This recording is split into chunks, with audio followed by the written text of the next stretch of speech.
अंधा एक लड़का था दीवाना सा। वह एक लड़की से बहुत प्यार करता था, लेकिन परेशानी यह थी कि वह लड़की अंधी थी। लेकिन फिर भी वह लड़का उसे दिलो जान से चाहता था। उसके लड़की की हर ज़रूरतों को ध्यान में रखता और उसे घरवालों की भी मदद करने की कोशिश करता था। लड़की भी धीरे धीरे चाहने लगी थी। लड़का अंधा होने के कारण काफ़ी उदास रहता था। वह अक्सर उस लड़की को कहा करता था कि तुम किसी और से शादी कर लो, नहीं तो दुनिया मुझे जीने नहीं देगी और ताना देगी कि लड़की ने लड़के को झूठे प्यार में फंसा लिया। लड़की की यह बात सुनकर लड़का दुखी हो जाता, लेकिन लड़का उसे दिलो जान से चाहता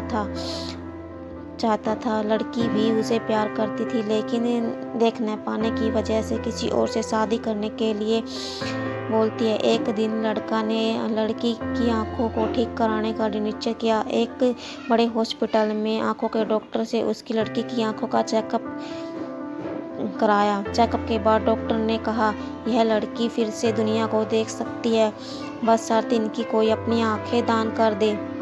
लड़के ने कुछ समय सोचने के बाद डॉक्टर से लड़की की आंखों का ऑपरेशन करने के लिए कहा।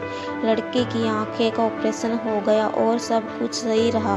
कुछ समय बाद जब लड़की की आंखें से पट्टी हटाई गई तो लड़की ने उससे पहले उस लड़के से मिलने की कुछ गुजारिश की, लेकिन जब लड़का उस लड़की से मिलने गया तो उसे पता चला कि लड़का भी अंधा है। लड़की की यह दिल बैठ गया। उसने न जाने क्या क्या अरमान सजा रखे थे उसके प्रति, जो उसे एक पल में ही टूटते हुए नजर आ रहे थे। लेकिन फिर उस लड़की ने अपने सभी अपेक्षाओं पर पानी फेरते हुए किसी और लड़के से शादी कर ली। जब यह खबर लड़के को पता चली तो उसने यह बर्दाश्त न हुआ और वह बीमार रहने लगा। एक दिन उस लड़के की और रोड क्रॉस करने के दौरान मौत हो गई। जब यह खबर लड़की को पता चली तो लड़की जोर जोर से रोने लगी। तभी उसके एक आदर्शी आवाज़ सुनाई दी, तुम मेरे दिल को तो संभाल ना सकी, कम से कम मेरी आंखों को तो ख्याल रखो और रोना बंद करो।